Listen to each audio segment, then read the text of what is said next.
Hello YouTube, and welcome to another DBTGamer special. And it's almost Halloween again. We're like halfway through September, and this is usually when I start shooting my Halloween stuff. So, it's time to get spooky. And for my first video, I thought I would take a look through this art book of Metroid. This came with the Metroid Dread special edition. And Metroid is one of those games that has a lot of spooky atmosphere and definitely has some spooky, creepy parasites and robots. And a giant dragon who just wants to kill you because he just won't die. You know, he just keeps coming back for more and more. Sometimes he's a robot, sometimes he's a clone, sometimes he's a bit of both. Anyway, let's have a look through this art book. So, I'm going to talk about each game and look at some of these pictures. There's some really great artwork in here. First things first, we've got this epic jump. This is from Metroid 1, I believe? Oh boy, Metroid 1. A game that I've never really finished. I tried to play it, but the fact that the game has no map just was way too steep a learning curve for me. So yeah, I didn't really play this game at all, but I do like the artwork. It's very old school space artwork. Samus looks cool, although this is when we didn't know if she was a girl or not, or a man, you know.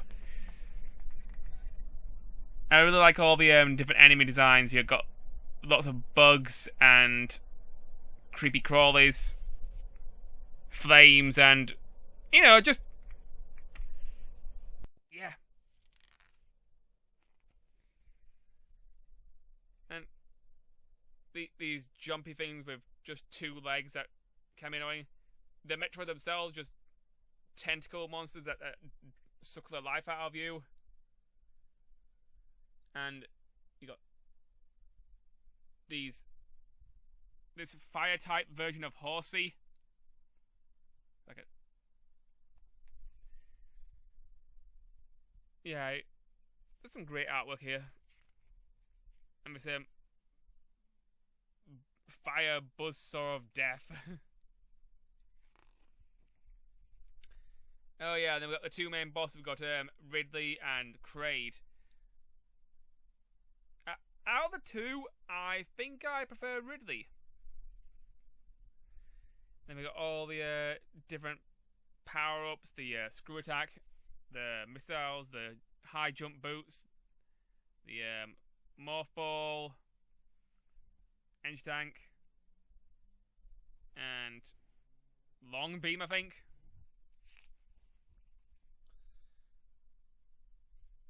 Anyway, on to Metroid 2. This is another one I haven't. Okay, a long time ago, like I'm gonna say like 5 years ago. I'm gonna say like 8 years ago. I did play through Metroid 2 on the Game Boy original, and it was hard. Really hard, and the only way I could think of playing it was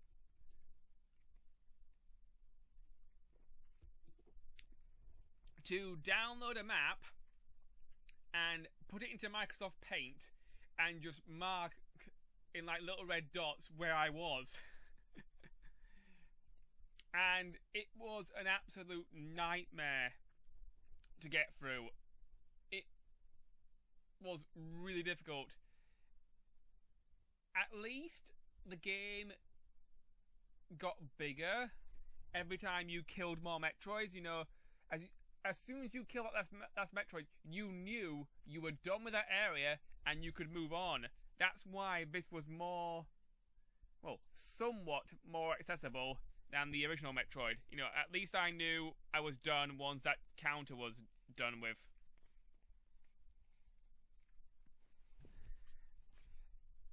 When I played this game, what I loved about it was the Metroid evolutions. You start off with this little blobby jellyfish that drains your health, then it becomes more armoured, then it becomes like a spider, then it's this two-legged jumpy thing, and this bigger two-legged jumpy thing that's a pain in the ass to kill.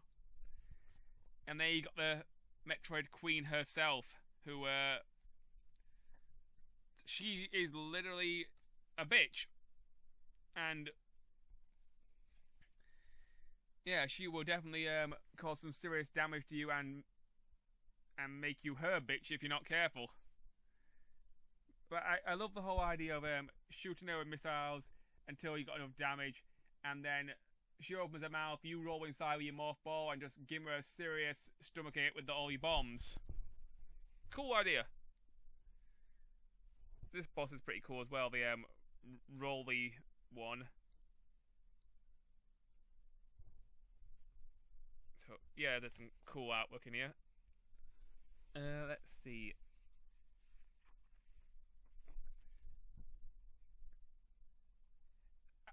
When I was playing Metroid 2, I played it on the 3DS eShop version, and it was somewhat hard to distinguish where in the hell I was going. A lot of places looked very similar, and that's where my navigation skills pretty much don't work if things look too similar. And yeah, there's a lot of AI robots and gun turrets as well. These can be pretty annoying. And there's a lot of flowers and random scorpions, and yeah, some of these things can be pretty annoying.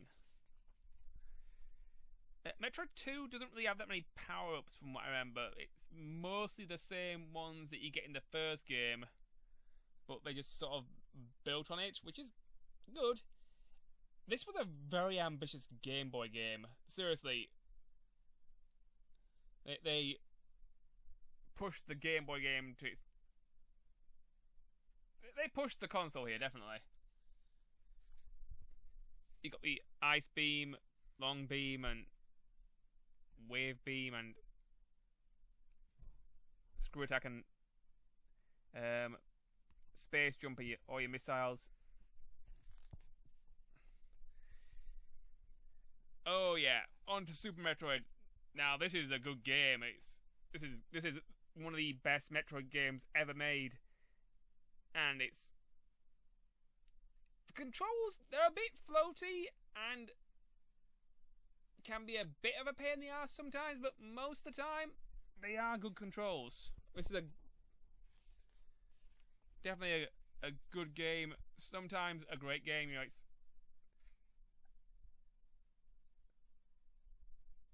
definitely one of my favourites. I really do like this game. It's pretty hard as well, and it's quite long compared to the other two I've just talked about. This is where the boss fights get a lot better in the series. Kraid is absolutely this huge Godzilla monster who just shoots these spears out of his chest. You got Phantom, this weird ghost monster who is just creepy as all hell. And you got this creature who's... You kind of feel bad killing it because it's just protecting its babies.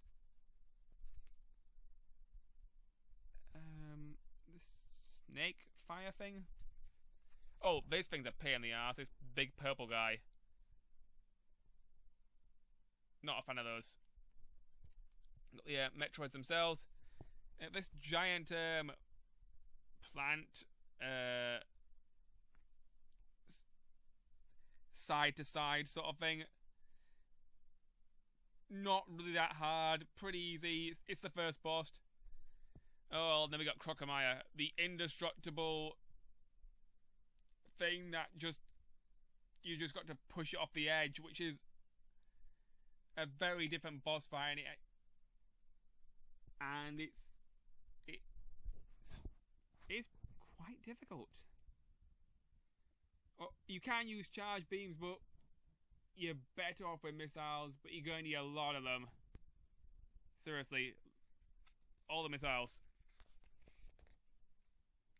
Oh, and then we got Mother Brain.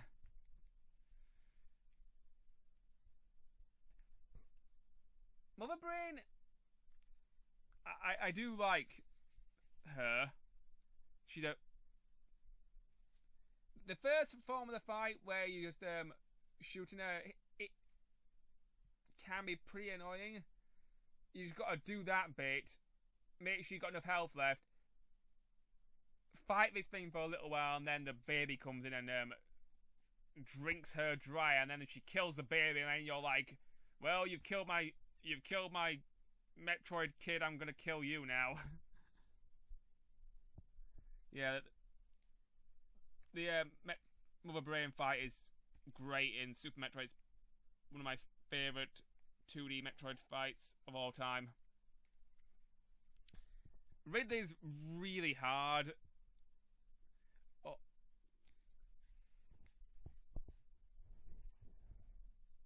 Arguably, Ridley's harder than Mother Brain in a lot of ways.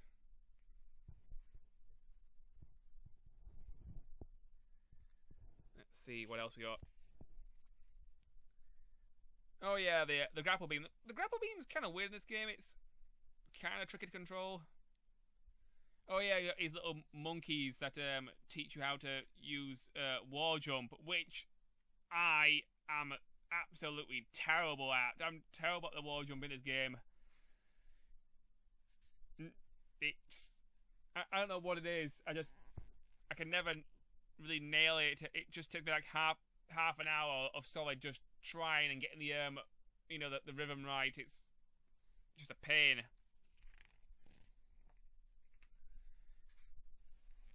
Oh yeah, Metroid Fusion, Game Boy Advance game. This game is great.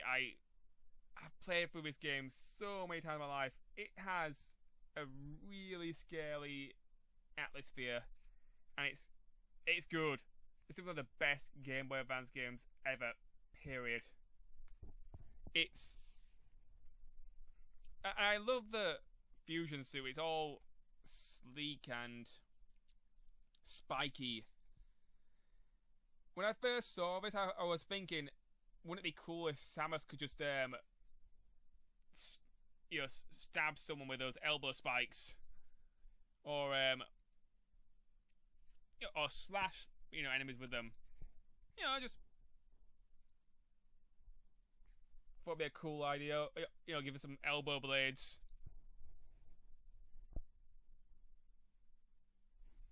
So yeah, I liked using the fusion suit in Metroid Prime as well, because that was a thing that you could do. You could unlock the fusion suit by linking up the Game Boy Advance with. That was cool. And I do like how the X Parasite transforms into all these different creatures throughout the game, and some of them are like previous bosses from previous games, and some are completely new. You got this giant eel thing, which is a kind of pain in the ass. It moves pretty fast. I don't know what to call this thing without being rude or weird. It's just a giant sock. You have to shoot missiles up into it. Yeah. Uh, this fight's pretty much the same as it is in every other Metroid game, but it's still fun. Oh, these things are pretty creepy. The zombified corpses of the people used to work on on the space station. And you got the X-Parasite itself. One thing that was always kind of difficult about this game was if you kill the boss and the parasite comes out, and if you don't kill the parasite fast enough, you have to that it can morph back into the boss, and you have to do the last cycle again. So you gotta be quick.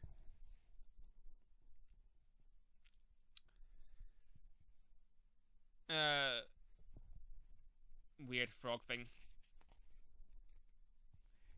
Okay, now on to another one of my favourites, Metroid Zero Mission. This is how you play Metroid 1. This is great. Metroid Fusion was also great with the whole little it had a lot of good mechanics with the whole AI telling you what to do and sort of giving you a story just through dialogue. This is when I actually liked Adam Malkovich. I actually enjoyed him as a character. This is the Adam Malkovich I like. None of that other M crap. This is Adam Malkovich, not that. Not a fan of other M. It's a average game at best, and it's not that great. Yeah. Bag controls, well, sort of. I mean, the controls they're okay, but they're good when they work, but the story's not great, and the voice acting is definitely not great, especially in the English dub. Anyway, on to Zero Mission. This is how I play Metroid 1. This is a great game. It had the first game, but they added so much extra stuff, and it just made it a whole lot better. Really good game. They got Metroid: Samus Returns, which is the remake of Metroid 2. They took the original game, added so much more stuff, and just made it so much more better. This is how you play Metroid 2. Just don't bother with the original Game Boy version unless you want a really big challenge and you're a purist and you're super hardcore.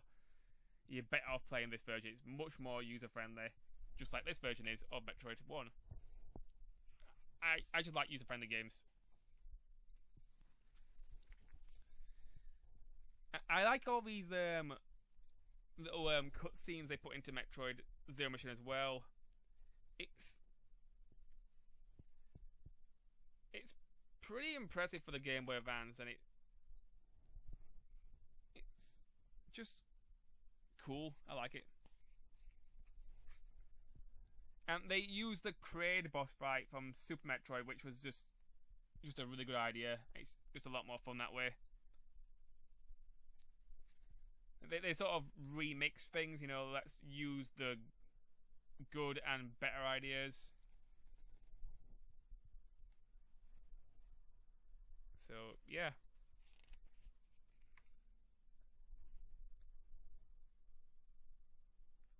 This is cool, just gunning down the I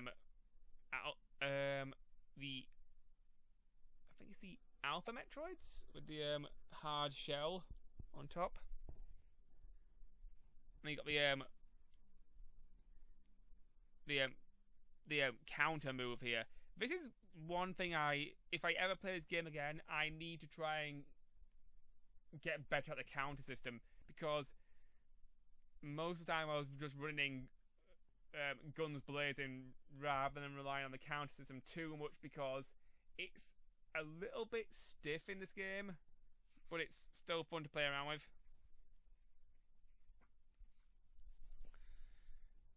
Oh yeah, they also added in some new boss fights as well. There was this giant digging mechanical AI thing.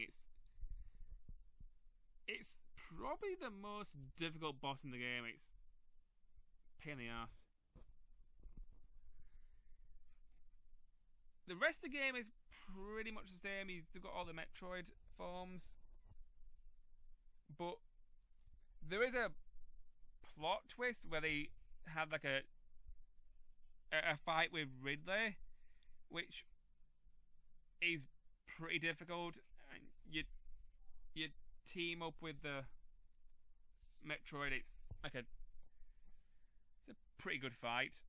Sort of comes out of nowhere, but it is still pretty good. We got Her Majesty again. Okay, now on to Metroid Dread. This is the main part of the book.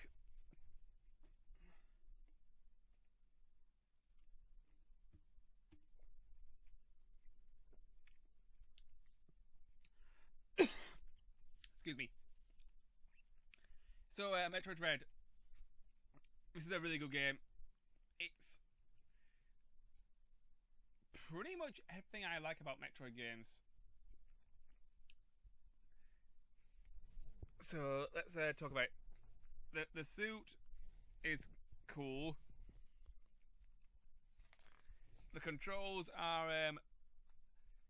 definitely a lot faster from the last game that Mercury Steam worked on.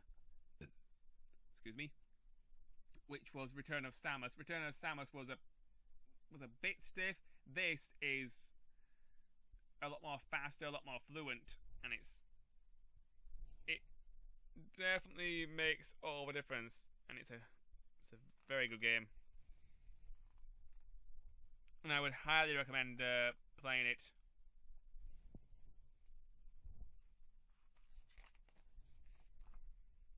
Lots of cool suits and cool artwork. Oh, we've got the Emmys. These are one of the scariest stalker bosses in the whole Metroid series. I mean, you have got the X-Parasite who stalks you in Metroid Fusion, who, yeah, it's pretty scary, but it's mostly on a set path, and it only pops up like a few times, but these tend to pop up more often, and they tend to stalk you for longer, and if you don't know what you're doing, you are dead. No questions asked, you are dead. Yes, there is a counter move with the melee combat that you can pull off, but unless you know how to do it, you're dead. It's the sort of thing you only do with trial and lots of error, and then eventually you will get it and you'll be fine. You just gotta build that memory map and build that muscle memory just to get past these things. I got the amiibo, and it's a pretty cool amiibo. I really liked it. I have thought about playing this game again. I would like to. It's a really good game. I like how they sort of storyboarded and did all the cutscenes in like marker pen. It's just cool. Just that one menacing eye. It's gonna hunt you down and it's gonna murder you. It's like this thing's like the Terminator, but without the catchphrases, and yeah, it's a cool, creepy stalker robot.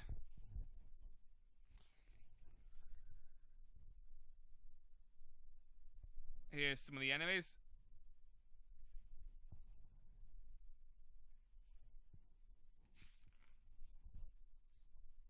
Lots of mechanical enemies.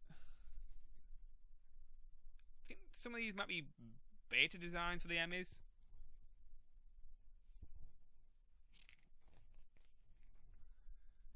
And we've got the evil Chozo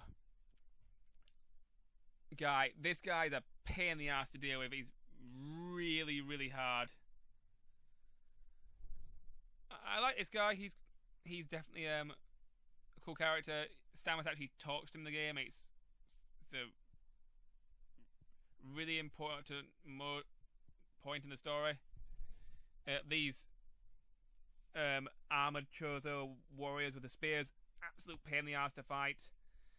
It does take a while to figure out these things, but definitely fun.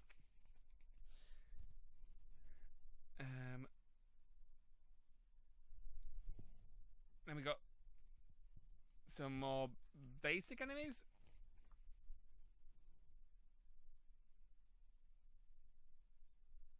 Definitely all very cool. I like these things. I am looking forward to Metroid Prime 4. Hopefully we get some sort of cool special edition with that too. I'll more than likely definitely jump on that. Oh, you've got the giant doors that you have to shoot. Pretty menacing.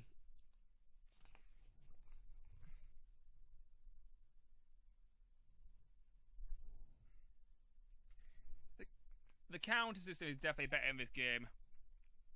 It's much more easy to pull things off than it was in Return of Samus.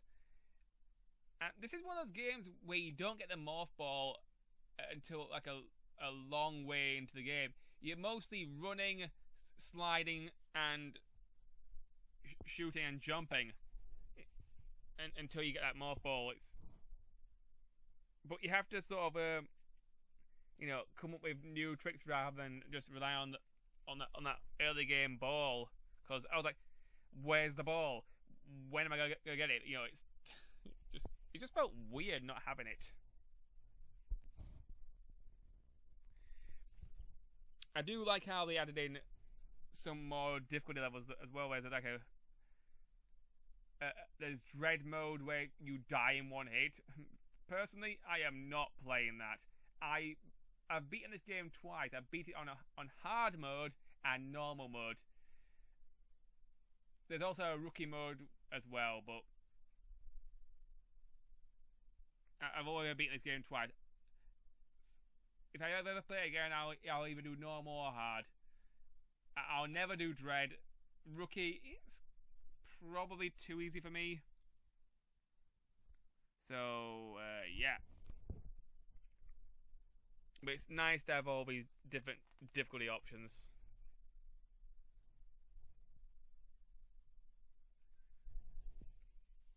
And there is quite a lot of artwork you can look in the game if you manage to collect all the power-ups as well. That's oh, we got this giant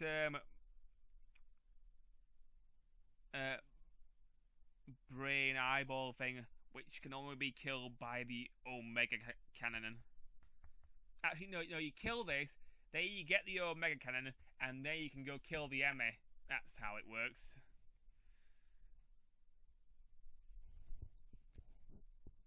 Oh yeah, we got this giant parasite thing towards the end. This boss fight was reduced to a cutscene. Personally, I'd rather it be an actual real boss fight. That felt kind of weird. How this was just a cutscene. Personally, I think it should have been a real boss fight. Oh no, wait. Actually, no. This is Kraid. The thing I'm talking about with the boss fight is later in the book. But yeah, the boss fight with Kraid is pretty cool. Because depending on which power-ups you have, you can defeat the boss in multiple ways. If you manage to sequence break the game, you can defeat this boss differently. It's pretty cool. I'm no good at sequence break, so I always fight it the normal way, but it's nice that this fight has options.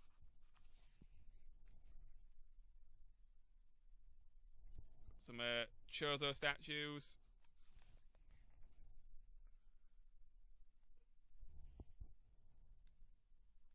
And the menacing main villain. God, he's a pain in the ass. More Chozo statues. This game has some really great backgrounds.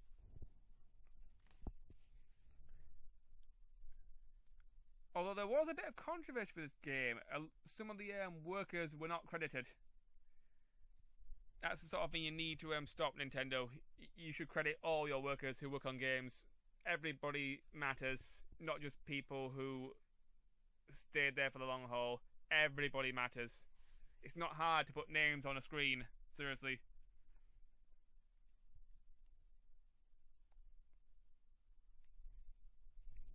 Some more nice background work here. This is a really nice art book.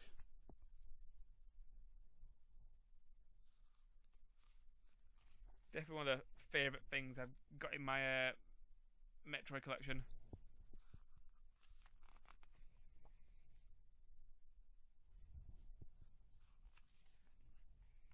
Just quickly go through all these. I'm hoping for some boss fight pages. Second. Talk about more boss fights because I have a lot to say on boss fights. I mean, the backgrounds are all gorgeous. They're all very sci-fi, very alien. The Metroid series seems to take a lot of inspiration from the Alien movies, and mostly the first two.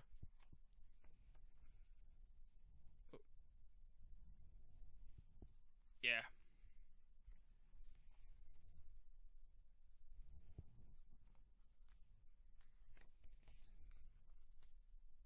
More Chozo stuff.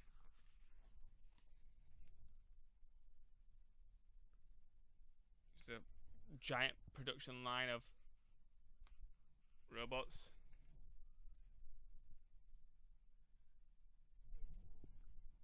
This giant face kind of looks like Zordon from Power Rangers.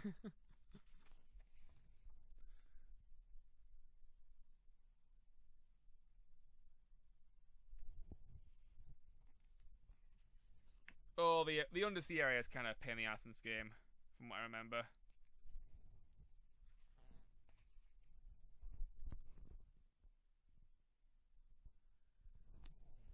Lots of mechanical stuff.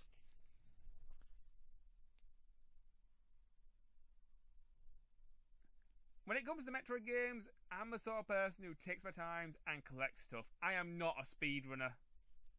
That is just not within my abilities. So, yeah.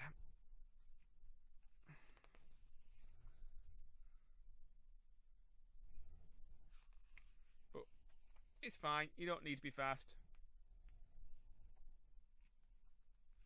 A lot of stuff in black and white here. Just have fun, play the games your way. And that's what games are all about. You know, you don't need to be a speedrunner just to make these games fun.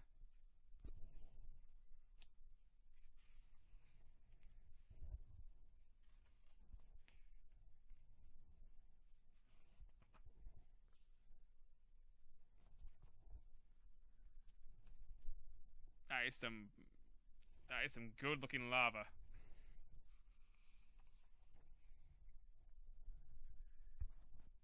We've got some map designs that eventually became the real thing. Just lots of beta content, I suppose. I do like beta content, but it's included in art books.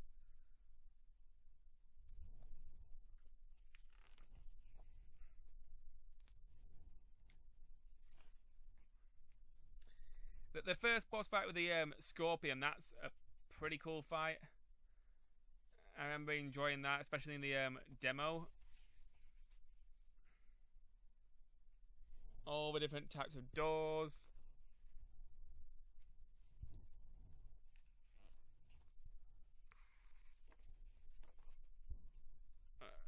More black and white stuff.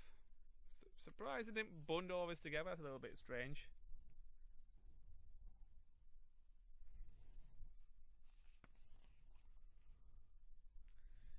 Oh yeah, and just the one of robots stalking Samus, and then just cool slide underneath there and get out, just get the hell out of Dodge.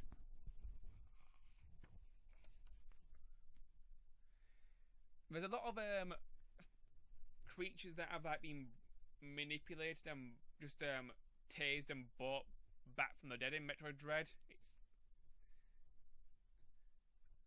And the underwater boss is pretty difficult, and there's more like a experiment towards in the game. That's definitely really hard. This is one of those games that it's definitely difficult,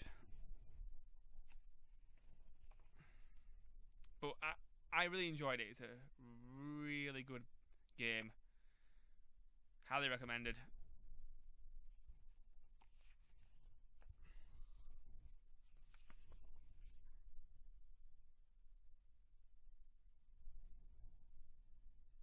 And it's a Metroid game that Ridley does not appear in.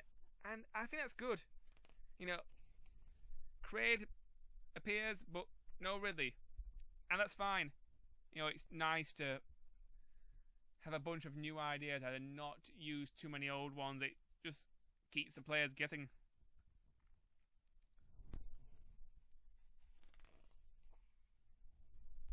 All the different power-ups.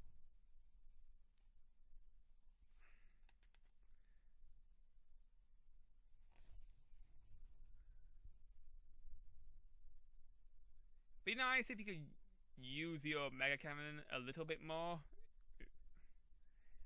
The Metroid suit is quite cool as well, but it's mostly an end game thing. Maybe it'll come back and we'll get to use it more in like another game. We'll see.